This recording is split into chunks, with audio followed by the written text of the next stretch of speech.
du CNAEF est national. Nous conservons d'une part les archives de la Conférence des évêques de France et d'autre part les archives des associations et mouvements catholiques d'envergure nationale. Dans l'ensemble, on a un volume de 6 km linéaires.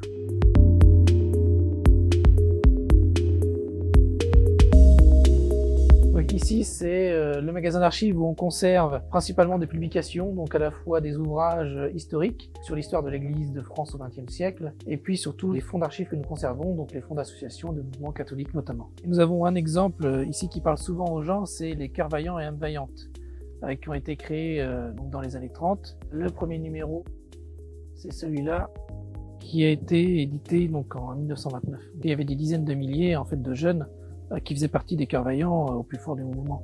Donc là on voit quelques bandes dessinées. Dans certains numéros, on a au départ, voilà, une planche de Hergé. Donc là on a Tintin et Milou au Congo.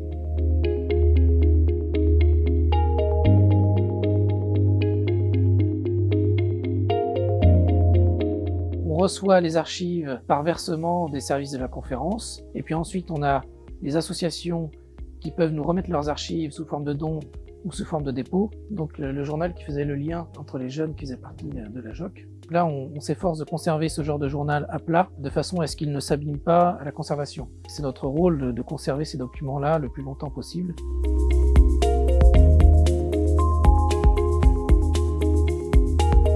Ici, on rentre dans le magasin d'archives qui conserve toutes les archives de la gouvernance de l'épiscopat.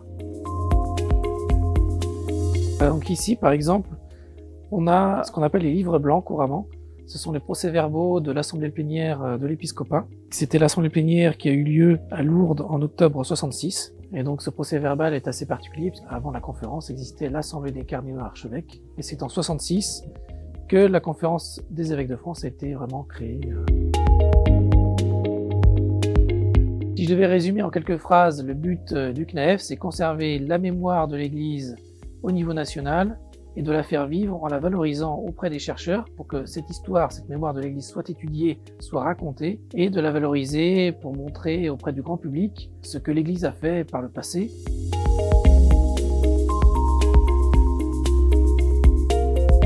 Ici, on a un fonds très important. Il s'agit du fonds de l'aumônerie générale des prisonniers de guerre. Cette aumônerie prêtait assistance aux prisonniers qui étaient enfermés dans les camps en Allemagne. Donc là, on a l'aumônier dans le camp, donc qui est écrit à Monsieur l'abbé. Là, c'est écrit sentiment reconnaissant pour envoi de votre colis. On a des milliers de cartes comme ça.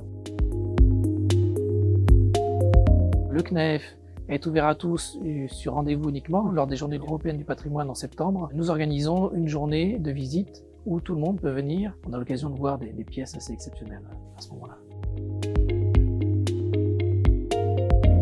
On accueille aussi des archives de particuliers. Donc si vous-même faites partie d'une association catholique, d'un mouvement catholique, ou si vous avez des archives d'une personne qui a eu un rôle particulièrement important au niveau de l'Église ou d'une association, n'hésitez pas à contacter le service d'archives diocésain qui pourra vous guider et peut-être même conserver ce fonds d'archives. En tout cas, c'est important de pouvoir avoir conscience que n'importe quel fonds d'archives a son importance pour l'histoire de l'Église. Voilà, donc n'hésitez pas, surtout ne détruisez pas les archives et adressez-vous à des archivistes pour savoir quoi faire de votre fonds d'archives.